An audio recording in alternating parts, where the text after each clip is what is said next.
Spurs fans, two questions I get a lot are, one, what's our cap look like next season? But also, who are the top free agents that are available? We're going to talk about the top 25 NBA free agents and our salary cap right now. What is up, San Antonio Spurs fans? Welcome to TSR Sports. It's an exciting time to be a Spurs fan. Not only do we have a million draft picks next season, but we have some cap room too. So I'm going to get into all that, the cap room, the top 25 players that are available next season. While I'm doing so, drop a comment down below. Any of the particular players that stand out that say, yes, the Spurs should go after him. Or do you think the Spurs should just go after nobody and build from within? Hit that thumbs up if you like support the channel and subscribe for more sports content. Let's get into our salary cap for next season. This is courtesy of Pounding the Rock. The top 25 NBA free agents next season will be courtesy of Hoops Hype. And I know probably saying, TSR, what are we doing? We're still in this season, but I'm excited about next season. And it's the NBA All-Star break. The Spurs are off for 8 days, so I want to talk about the team. So let's talk. Anyway, guaranteed contracts. DeJounte Murray, $16.5 million. Doug McDermott, $13.75 million. You guys can read. Josh Richardson, Jakob Poeltl, Romeo Langford, Devin Vassell, Josh Primo, Kelvin Johnson. Those are all the guaranteed contracts for our San Antonio Spurs. Partially guaranteed contracts. Zach Collins is set to make $3.7 million next year. Then we have three non-guaranteed contracts, which means, I suppose that means the Spurs could say, vaya con Dios, amigos. KBD, Trey Jones, and Jacques Lindale. And there's a lot of talk here about what could happen with the salaries, what could happen with cap holds with regards to drafting. And I don't want to get too in depth to that because it can get very confusing. We also have some free agents. Satoransky, Walker might not be here next year. I want to talk about just the free space with the roster we have. And Pounding the Rock is estimating, and I've seen this on other sites too, the San Antonio Spurs will have anywhere from 25 million, possibly up to around 50 million of cap space. Wow, that's a lot of cap space. So they could do some damage in the free agent market to try one big free agent. But who are the free agent Spurs fans that are available next season? Well, according to Hoops Hype, these are the top 25. And this is where I want to delve because I think the money's going to be there. We're going to have some money to spend. But who are we going to possibly go after? Could we do a trade inside with some of our guys or trade a draft pick? And anyway, let's get into the top 25 free agents. And I'm going to have to move this over just a little bit so y'all can see who they are. First off, number one, Zach LaVine from Chicago. I don't see that happening. He's just starting to team up with DeRozan. It's a nice 1-2 punch. DeMar DeRozan having a career with Zach LaVine. Yes, he's a free agent. I got to think he is staying in Chicago. So I'm not even going there. Moving right along. Number two, James Harden. And just keep on going. No thanks. That's a hard pass. Now, this is one that Spurs fans I've seen talk about here and there in my videos and in live streams. Bradley Beal has a player option. Does he want to stay with the Wizards? I know he's been dinged up a lot. He's obviously one of the top scorers in the NBA when he's healthy. Would you want Bradley Beal? Could we make a play at him and throw 35 to 40 million at him? He would obviously go right into the starting lineup if he was taken. And I still think he's relatively young. Is his age here? I want to say Beal's like 28. Is that a player Spurs fan do be interested? If we could bring him onto the team and still have cap room left over, I would be very intrigued to have a Bradley Beal type scorer because I think that's the one thing that's missing on our team is that guy that can go out there and be an elite scorer. We have a lot of guys that do a lot of different things, but DeJounte needs his Batman because I think DeJounte's more the Robin player. He does a little bit of everything. Batman's just going to go out there and score. And you put a guy that can score 25 to 30 points per game on this team, holy moly. And just think, Spurs fans, all the assists that DeJounte Murray has missed. What I mean by that is he's averaging 9 assists plus per game right now, but how many times has he kicked it out for three? Doink, ding, bong, bing, because our three-point shooting has been so sporadic this year. He could easily average 10 plus assists per game with Bradley Beal and not have to focus on his offense as much. So this is what I'm intrigued at. Now, of course, that all depends on what's going to happen with Beal and the Wizards. If he stays with the Wizards, then it doesn't matter. But if he says, I'm out of here, maybe he could be a player we go after. And that would be, you know what, starting lineup. I know we need a 4, but maybe we draft the 4 at the 8 spot, draft our 4 for the future, and then drop Bradley Beal in there. Lonnie Walker doesn't come back if Bradley Beal gets signed. I'm rooting for Lonnie, by the way. And then Devin Vassell becomes your 6th man. I don't know, but it's an exciting time, and Beal is certainly a player that the Spurs could go after. Let's keep on moving down. Like I said, let's keep on moving down. Look, great player. Him and James Harden. Though Harden over the hill at this point. I think his best years are behind him. Kyrie, I think, can still play. Probably staying in Brooklyn with his player option, but if he was available, I wouldn't want him. Just the headache, the drama. You guys should know by now if you've been a regular at my channel. If you're not a regular at my channel, I don't want players that bring drama to the locker room. Kyrie Irving, Ben Simmons, pass, pass, pass. Next, DeAndre Ayton. Now, I've seen a lot of Spurs fans talk about DeAndre Ayton. He's a restricted free agent, which means, and correct me if I'm wrong on any of this because I get messed up with salary stuff, Spurs fans. The Spurs could offer Ayton, let's say, $25 million a year, and the Suns have a chance to match it. If they don't match it, then he signs with the San Antonio Spurs. If they do match it, then he's staying with the Suns. That being said, from what I hear from you guys, he wants a max contract. And what's max contract right now? Like 45 million in the NBA? He's a good player. But when I think max contract, 16 points per game, 10 rebounds are not the type of stats I think of. I think more Nikola Jokic stats or Giannis stats with big men, 25 to 30 points per game plus double digit rebounds, throw in like 4 or 5 assists. I think top players with max contract elite, and Ayton may be a very good player. But max contract good? I don't think so. If that's his asking price, pass. Just no thanks. Up next, Miles Bridges, the power forward out of Charlotte. I was just saying we need a Charlotte. We need a Charlotte Hornet. We need a power forward. He is a restricted agent. He's young, 20-7.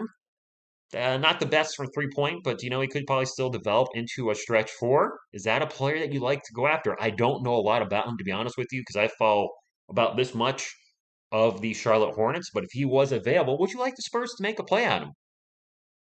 And then we keep Devin Vassell in the starting lineup. And then with those draft picks, who knows? Maybe we take a center, best center available. Jakob's last year of his contract is next year. And then he's going to be asking for a big raise more than likely. Would you want to keep Jakob around at that bigger salary of 15 to 20 million a year? Or would you say, you know what? Thanks for the memories, but we're moving on and we want to go a different route. So this could be a possibility. Number 7, Jalen Brunson. We don't need a guard. We don't need more guards. Speaking of more guards, Anthony Simons. And I know I said Bradley Beal, but Bradley Beal is obviously can be an elite scorer, so he's the one exception. Anthony Simons, uh, no, I'm good. I'm good. I'm thinking for smaller guys, Bradley Beal. For bigger players, or bigger players is what we need. So Colin Sexton, nope. I think we're just move right along. I'm sorry. No, he's probably for one thing, he's gonna probably go take the player option he has with the Lakers because he's set to make what 44, 45 million dollars next year. Nobody in their right mind, I would think, in the NBA at this point. No disrespect, props to him for all the triple doubles he's averaged in his career throughout a season and everything he's done in the NBA. He's accomplished a ton, but he's a turnover machine. Can't shoot from the left, and the amount of money he's commanding. This is absolutely a hard no, I think, from every team in the league, and I think the Lakers are going to be stuck with him next season. So we can move right along as well. Yusuf Nurkic, don't know a lot about him. Uh, I mean, we don't really need a center. I'm fine with Jakob next year. Is it a player the Spurs could pursue, or would you want to pursue? I'm not sure on this one. I'm going to say probably not. Mr. Dort, who didn't play last night because of injury, he's smoked us a couple times. Right now, I'm fine with rolling with Keldon Johnson. I still don't think we've seen his ceiling yet. He's shown so much potential here and there, so this is a pass. John Wall, we got DeJounte Murray, and he's got an option. So continuing down the line, Bobby Portis, Milwaukee, player option. I got to think, well, is he going to want to stay in Milwaukee? I don't know. Got a small contract, scorer, rebounder, and he's a stretch five. This is an interesting one. So I didn't look at this list first, by the way, Spurs fans. I only saw the first two just to scroll down the page a little bit. Bobby Portis. I don't know a lot about him, but is this a type of player? Because a lot of you, when I talk to you, you're looking for a center that just gets a little something different than Jakob. Jakob is fantastic defensively, but offensively, he's obviously limited.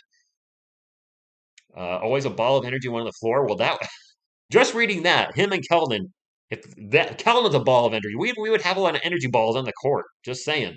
He also adds a unique twist to his bruising big man persona. Shooting. All right, bruising big man. I like that.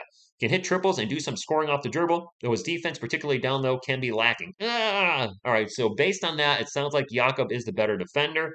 However, he would give us much more versatility in scoring. Is this a player you might want us to go after? Maybe to eventually take over Jakob's spot on the roster. Could be. Interesting. Montrezl Harrell. Uh, no. I think I'm gonna pass. I mean, he's a fun dunker to watch, but I don't see him being a player that would take over the starting role. We're just gonna round out the last ones. Malik Monk. We have 100 million guards. Victor Oladipo, same thing, 100 million guards. Patrick Patrick Mills. I got thrown off by that. I was like, Patrick Mills, Patty Mills. He's not coming back to the Spurs. I assume he'll stay in Brooklyn as well. I didn't realize he was actually going to be an agent, a free agent next season. So that's interesting. And look at that. I just saw this little blurb here. Despite his age, he's still one of the best shooters in the league, be it with his feet set or out of spot up opportunities. And it's nice to see him succeeding out in Brooklyn. 13.4 points per game, 2 rebounds, 2 assists, shooting 42% from beyond the arc. I hope Brooklyn goes long in the playoffs to so we can see LaMarcus and Patty play a little bit. Anyway, he's not coming back to the team. At least not as a player. Maybe a coach in the future. Who knows? Hey, we got another center here. Mitchell Robinson, center out of New York. Elite shot blocker. That's good. Though the other parts of his game have taken a while to develop. Can score when spoon-fed opportunities near the rim, but won't be creating plays for himself or others. Strong rebounder thanks to his ridiculous length. 8 points, 8 rebounds, 1.5 blocks, 77% from the field. Holy crap. Is he shooting all from like within 3 feet? Don't know a lot about him. Is this a player you'd like the Spurs? And then really, I know I'm asking you guys a lot, but I have really, when it comes to the NBA, have just owned in on what's happening with the Spurs and don't follow a lot of the players outside of the league, except for, I know what's going on with the big names, your LeBron James, your Giannis Antetokounmpos, those type of names, Nikola Jokic's. But as far as, players like this, I don't really follow them much, if at all, and I follow college basketball very little. So this is really just not only a chance for me to talk to you guys, but for you guys to interact with me and maybe other Spurs fans. Like maybe one of you dropped a comment, man, I would love Robinson because this, and this. And then somebody other jumps in like, yeah, I remember when he did this and this. He would fit the Spurs system so well. So that's, I'm not looking just to open discussion, but also maybe educate myself or other Spurs fans that might not be familiar with these players. And, of course, I just love talking to Spurs. So it's just fun to do. Ricky Rubio, don't need another point guard. Moving around. Dennis Schroeder, point guard, nope. Gary Payton, point guard, nope. Wow, a lot of point guards. TJ Warren, small forward. Again, I just don't see us going after a small forward. I really do feel like Keldon's ceiling has not been hit yet. He's progressed every season. Yeah, he's a little hot and cold with his shooting, like most of our team. And really, the only two stable players all season have been Jakob and DeJounte. But I think he's only 22, 23. I still have faith Keldon can develop into an 18 to 20 point per game guy. And if that's where he finishes, I'll take that. I mean, Sean Elliott type of player, scoring wise, sure, why not? Otto Porter, nope. And Dante DaVincio, no, don't need shooting guard. So there you go, Spurs fans. That's the top 25 per Hoops Hype. A few of these players I could see the Spurs pursuing. As far as, I mean, really, the draft is going to have a big influence on what we do as well. If we draft big men, let's get this back over here in the middle, then we are not going to go after big men in free agency. The one player that's probably most intriguing is over on the left of the screen, Bradley Beal. We don't have an elite scorer. We haven't had one since, I guess you could argue since number two left. Aldridge and DeRozan were both very good scorers, but were the elite. Beal averaged over 30 points per game once in his career, didn't he? DeRozan is now averaging over 27 points per game, but he never showed that in San Antonio. And quite frankly, maybe he never got that opportunity because of the role he had. That being said, I really feel like this is an extremely exciting time to be a Spurs fan because we have so many question marks what we're going to do in the draft. For the love of Spurs Nation, I hope we don't use all 6 of those picks to draft players because we're going to be cutting guys left and right or sending them to G. I guess we'd have to cut most of them. We can't carry that many players. So I have faith the front office is going to do something. They proved us all wrong so far by all the trades and getting picks. So they looks like they've committed to the rebuild. I just don't want 6 picks in the draft. So make something happen there. And then the cap room. Would Bradley Beal be interested in playing, playing next to DeJounte Murray in the backcourt and having all these young guys around him? I mean, it's not a franchise that is winning right now, but could he look at the Spurs and say, you know what? I think that's a team that has something building something fun. If Pop comes back next year, the opportunity to play for Greg Popovich, and we see a lot of players say, that's one thing I'd like to do is play for Greg Popovich. And if he says, hey, I'm going to be around for another 2 or 3 years, because let's be honest, Spurs fans, Pop is going to coach for as long as his body lets him. I think that's going to be the case for as long as he can get up and yell and pouty face or whatever he does on the sidelines, all the good things he does. That's how long he's going to coach. And maybe he will coach for another 2 years or 3 years, which is why Becky Hammond is leaving the Spurs because she's probably like, you know what? Heck, I'll do my 5 years with the Las Vegas Aces. Maybe by then Pop will retire. So I don't know what's going to happen there, but it is a fun time to be a Spurs fan. Draft picks, tons of money possibly in cap space, 25 to 50 mil. Certainly the higher number on that is enough to get a Bradley Beal type of player. I don't see Zach LaVine coming, and to the Spurs. So we'll see what happens. I'm excited for this offseason, but before we get to the offseason, I am still very excited for the rest of the season. And I don't want to miss focus on that. Even though I'm doing some videos on the upcoming NBA draft, I've done one, I'll probably do another at some point. I'm doing a video now on upcoming cap space and free agency. Don't misconstrue that as I'm not interested in the rest of the season because I'm interested in continuing to watch the development of our players, how they play together. Can they somehow sneak their way into the play-in? We're kind of just on the outside looking in, rifle off a few wins. Maybe we can get into that 10th spot, although somehow the Portland Trailblazers, from what you guys are telling me, are playing better without CJ McCollum. So maybe he didn't fit there. And that happens, Spurs fans. That does happen. Players sometimes just don't fit. Derek White, maybe just didn't fit, and hopefully does better in Boston. But looking at the 4 games that he's played with Boston, he's actually pretty much doing what he did here and actually shooting worse. So hopefully he rooting for him to turn around Boston. But man, I'm rambling. I'm going a lot longer than I planned on. Exciting time to be a Spurs fan. This whole year is going to be exciting. Fun rest of the season. Watch our guys develop. Exciting times with the draft. Where are we going to pick? Who we get top 3 pick? And then what's going to happen in free agency? A good time to be a Spurs fan. If you're not subscribed, make sure you subscribe because I'll be covering everything big with the Spurs, and I truly think this will be a playoff team next year. You heard it here first. I'm calling it. The 3-year drought ends next season. I thank you all for tuning in. Until next time, and as always, go Spurs, go!